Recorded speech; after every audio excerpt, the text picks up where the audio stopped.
کہ جمعہ کا دن تھا، رسول اکرم صلی اللہ علیہ وسلم منبر سے خطبہ دے رہے تھے، اور خطبے کے دوران آپ نے کہا اے وہ شخص جو کھڑا ہے بیٹھ جا. کیا کہا؟ اے وہ شخص جو کھڑا ہے بیٹھ جا. عبداللہ ابن مسعود رضی اللہ عنہ مسجد میں داخل ہو رہے تھے، جب یہ بات سنی تو وہیں بیٹھ گئے جہاں سے آ رہے تھے. ٹھیک، وہیں بیٹھ گئے، مطلب صحن میں بیٹھ گئے، اندر نہیں آئے. نبی اکرم صلی اللہ علیہ وسلم بعد میں کہا عبداللہ ہم نے آپ سے تو نہیں کہا تھا بیٹھ جاؤ بول کر. تو عبداللہ ابن مسعود رضی اللہ عنہ فرماتے اللہ کے رسول صلی اللہ علیہ وسلم ہمیں کیا معلوم آپ کس سے کہہ رہے تھے بیٹھ جا، ہمارے کانوں میں بات آئی ہمارے نبی کی، کیا ہے وہ شخص جو کھڑا ہے بیٹھ جا، میں بیٹھ گیا. بس ہم کو کیا معلوم آپ کس سے کہہ رہے ہیں، اس سے کہہ رہے ہیں اس سے کہہ رہے ہیں، میرے کانوں میں یہ بات آئی میرے نبی کی اے وہ شخص جو کھڑا ہے بیٹھ جا، بس میں وہاں بیٹھ گیا. حالانکہ اللہ کے رسول صلی اللہ علیہ وسلم ان سے نہیں کہا تھا، لیکن آپ نے صرف کہا تھا، ان کی کانوں میں بات آ گئی، آپ بیٹھ گئے. تو یہ ہے اطاعت، یہ ہے اپنے نبی سے محبت. یاد رکھیں، اور ہمارے لیے بے انتہا ضروری ہے، بے انتہا ضروری. حضرت عبداللہ بن مسعود فرماتے ہیں میں نے یہ فضیلت علی کی دیکھی کہ اگر ساری کائنات مجھے دی جائے اور اس فضیلت کو اسے واپس لے لیا جائے، یا ساری کائنات مجھ سے لے کر یہ فضیلت دی جائے تو میں یہ فضیلت دے دوں گا، ساری دنیا دے دوں گا. وہ فضیلت یہ ہے کہ نبی کے بستر پہ علی سوئے.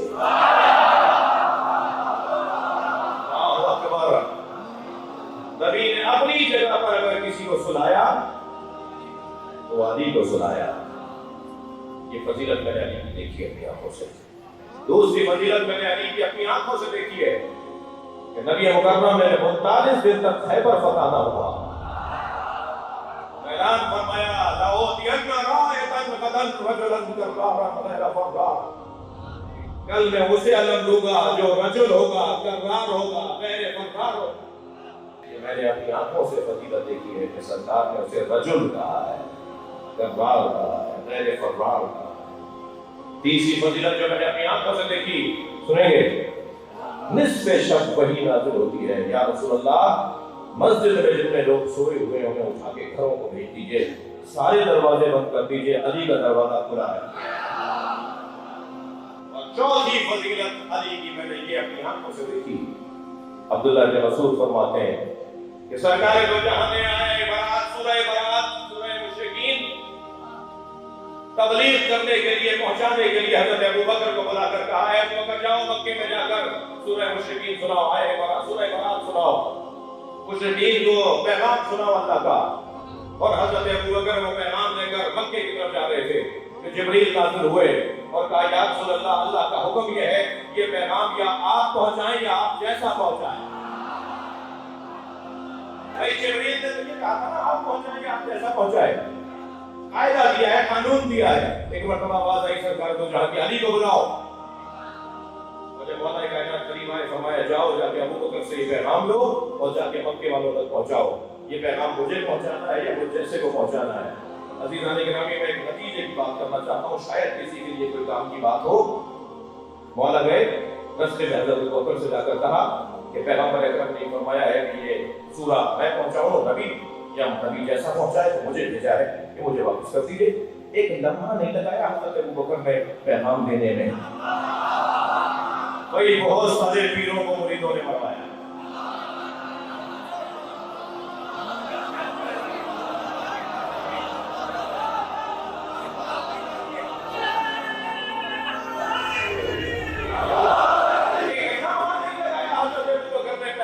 لوٹانے میں اور مولا علی کے حوالے کر دیا. مولا نے جا کے وہ پیغام پہنچایا. ابو بکر کا پیغام لوٹانا بتاتا ہے کہ ان کے نزدیک علی کی عظمت کیا ہے.